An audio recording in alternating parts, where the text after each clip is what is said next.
Hello everyone, this is episode 5 of the Wholesome Health Podcast. We're here today to talk about training and how you should fuel yourself around your training, specifically how you should eat before training, during training, after training. So let's begin. Natalie, give us a brief outline. What should a healthy diet look like overall to begin?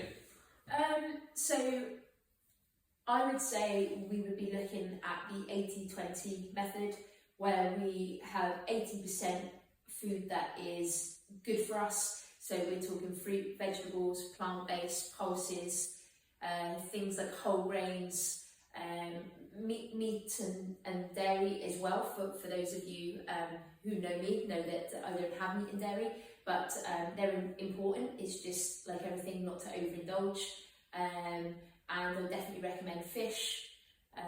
So yeah, that's what I would say. Yes, so I would say the most important fueling strategy around your training is an overall healthy diet. Would you agree? Yeah, definitely, and I think it can be highlighted within your training if you're not eating correctly. For those that don't train and they just sit at an office desk all day, then obviously they won't notice quite so much. But when you're exercising a couple of times a week, you really do notice the difference between eating good food and eating bad food. Yes, and I don't know how you feel, but I think a big change a lot of people can make just by doing something a little bit different is eat more protein in their diet. Oh, absolutely. So I've been working with online clients over the last 18 months, and I think everybody is shocked at their protein intake. And I'm not just talking people that only eat plant-based or vegan or don't eat meat and dairy. I mean, even those that would eat steak, they still struggle to hit their protein intake most of the week, to be honest with you. And for those of you that are listening to this who have worked with me, I'm going to say that word, protein is important.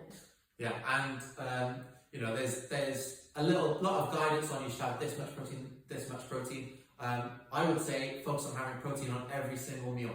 There's a time and place to get specific on the numbers, but I would say focus on just getting it in as often as you can. Yeah, absolutely. And don't feel like you've got to sit there and just have a bowl of protein. It's really good when you combine protein, carbohydrates together, and your body will really thrive if you get a nice balance. Normally we say 4 to 1 is what I would suggest. So whatever your bowl is made up with, carbohydrates, which could be a mixture of vegetables, quinoa, and brown rice, you would go 4 to 1 protein, make sure there's protein content with that, rather than cutting out carbohydrates, cutting out other important vitamins and minerals, and then just focusing on protein. So that's the other extreme that I see, having a high protein diet and then cutting out carbohydrates and fats, and they're just as important. They work together, and your body's designed to have them all together as a combination. Yes, and I quickly want to say as well, protein will keep you satiated, it'll keep you full, and that will also help you reduce the amount of calories you eat in a day, so it's good for weight loss in that aspect. But I want to start talking about now how we should feed ourselves, how we should fuel before we get into a workout. And I think the main goal for pre-training fueling is quite simply making sure you have enough energy going into your workout. Do you have anything to add to that? Yeah, no, I see people who are trying to lose weight and then they underfuel massively and then they struggle with a workout. And this is where you've got to get that balance right.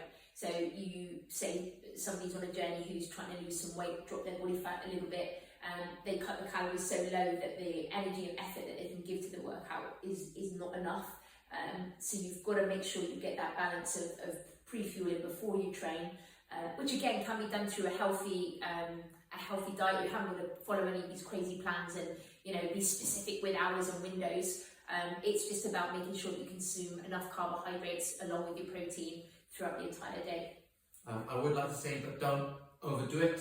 If you're eating a huge meal 20 minutes before your train, 1, you're not going to feel good. 2, you're going to lose out on training benefits because all that blood is now being shunted to the digestive system and not to your muscles, and you might feel a few stitches as well. So how long would you say you should eat before training? Okay, so there's 2 types of carbohydrates. You have complex and you have simple.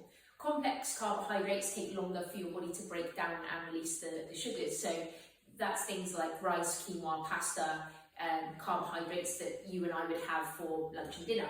Then you have simple carbohydrates, which are a quick fix, so things like a banana, some sweets, something with a quick release of sugars. Now, if you have time to eat a complex carbohydrate 2 hours before a workout, that's going to give you a really nice steady release of energy just in that 2 hour window as you start to exercise without it sitting too heavy in the stomach.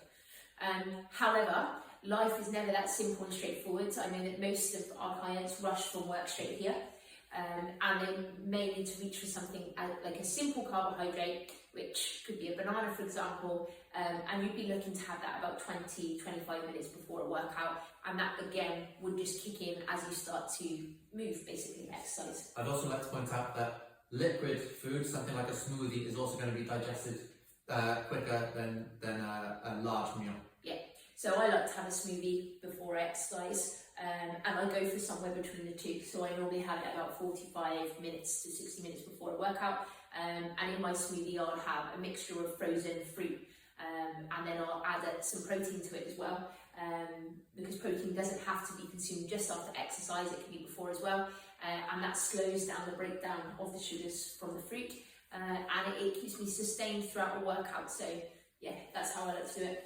And then there's also what if you don't want to eat before training, the idea of training fasted. Some people love to get out of the morning, roll out of bed and they go straight into it.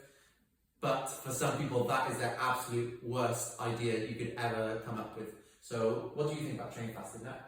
So I have trained fasted myself a lot. So I like to train early morning, so 6 a.m. And there is no way I am setting my alarm to get up even earlier to eat before I come in. If for whatever reason I am very hungry, then like I said, I'll bring a smoothie and have a few sips of that before. But training fasted for me, I would say there's not as much energy being able to be given to the workout. So if I was to do a WOD at 6 a.m.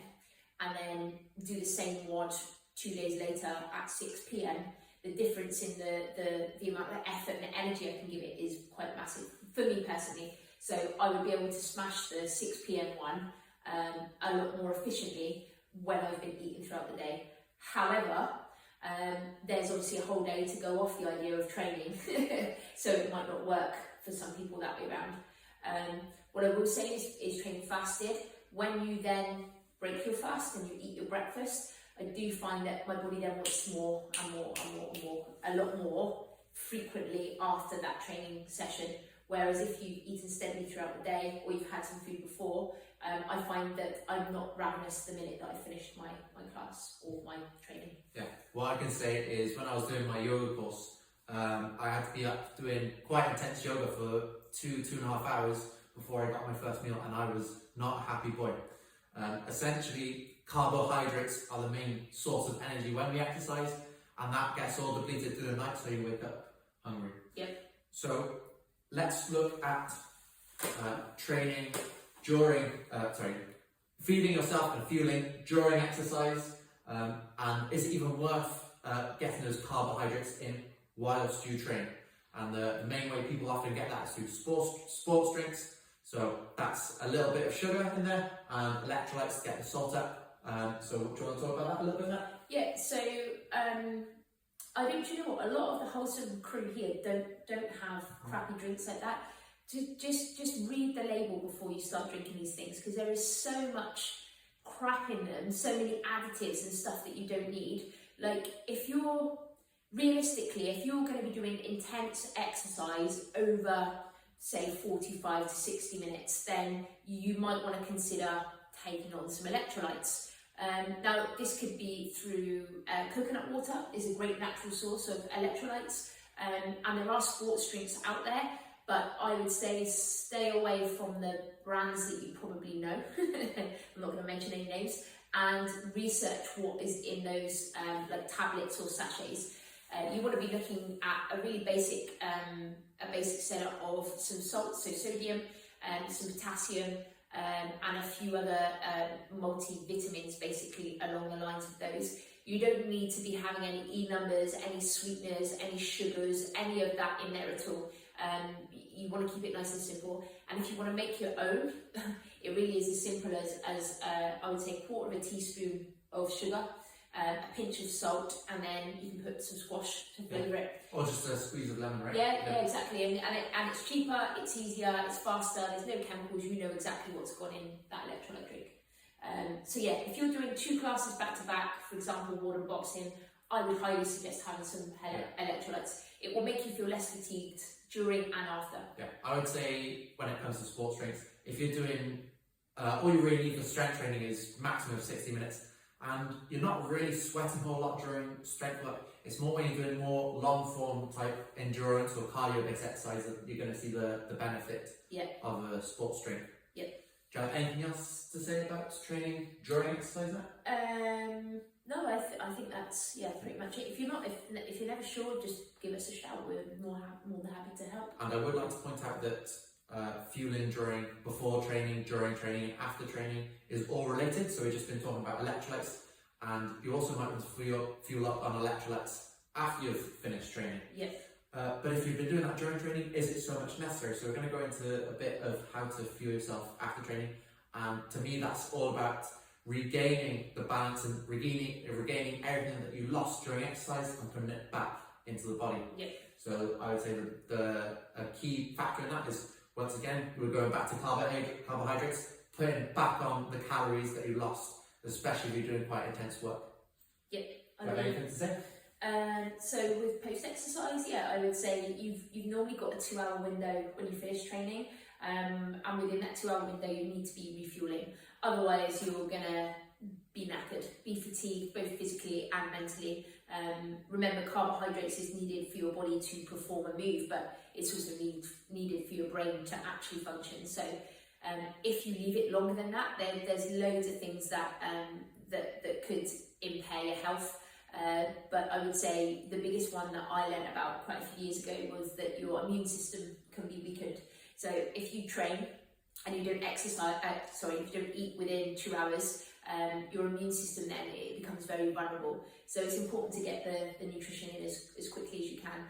Now, for some of you, again, I know that you get up, go to work, so you exercise, go to work, you may not have the luxury of being able to sit there and have some eggs and avocado on toast. So that would be when I would recommend having a protein shake or a smoothie, just to give your body some fuel, some energy back in, and to stop your immune system from being weakened.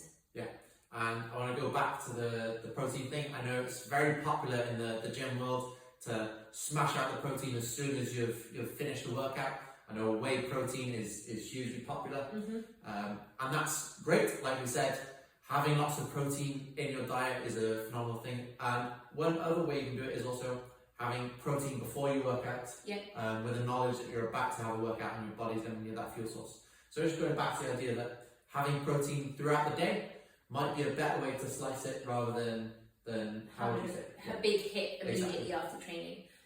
There's only a certain amount, I can't remember off the top of my head how many grams that your body can absorb in one sitting anyway. So these whey proteins that are saying 40 grams of protein, your body will not be able to process that all in one hit. So you're better off just gradually spreading that protein out throughout the day, so your body has a continuous supply of it rather than a big hit, your body only using 10-20% of it and then the rest of it going to waste.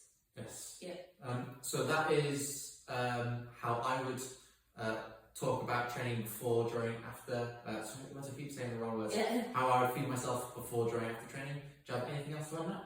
No, I just think you've got to remember there's a lot of marketing tactics out there to sell supplements and sell these products to you, and some of them are great, some of them are alright, some of them you wouldn't even notice any difference if you were taking them. But just remember, we're all very unique with how our body works, we're all very unique with how much effort and energy we put into the classes, and we're all very unique to what our bellies and stomachs and digestive systems agree with. And that goes across the board for choosing different diets, whether that be low carb, high fat, high carb, low fat, whatever combination you use. You've got to make sure that you listen to your body. If you feel good, then it's working for you. If you don't feel good and you're fatigued and you're tired all the time, or you get ill a lot, then you should definitely be looking at your diet and trying to fathom what pieces you need more or less of. Right. And to finish the podcast today, after you've just finished a super hard workout, what is your go-to meal? What are you going to get to fuel yourself up and make you feel amazing? Okay. So there's two things here. If it's more then it's got to be eggs, like eggs on sourdough with some toasted seeds, maybe a little bit of avocado. I tell you, one of my hacks that just brings it to the next level is, you know, you can get the chilies in a jar, they're like pickled chilies, you little sprinkle of them top, and that's banging. If it's of an evening, it's got to be something like with rice, so I'm thinking Thai red curry, packed with veggies, maybe some tofu, or for those of you that eat meat, maybe some chicken, and a nice big pile of rice. That is boom. Yeah. For me anyway. Very nice. Personally, I've got to say, like you say, that eggs in the morning is great protein, great fat. But my main go-to meal after a heavy workout for me is a loaded sweet potato, because I'm a bit shorty like that. But sweet potato is a great source of basically everything ever. Loads of vitamins, loads of minerals, and very carbohydrate heavy. And I like to load it with some minced meat. I do cheat a bit and put a bit of barbecue sauce. She won't be happy with me, but I do. It's a nice flavour. Anyway, thank you very much for watching. Yeah, thanks you guys. That's the Wholesome Health Wellness Podcast, episode 5, and we'll see you in the next one. See you in the next one. Thank you.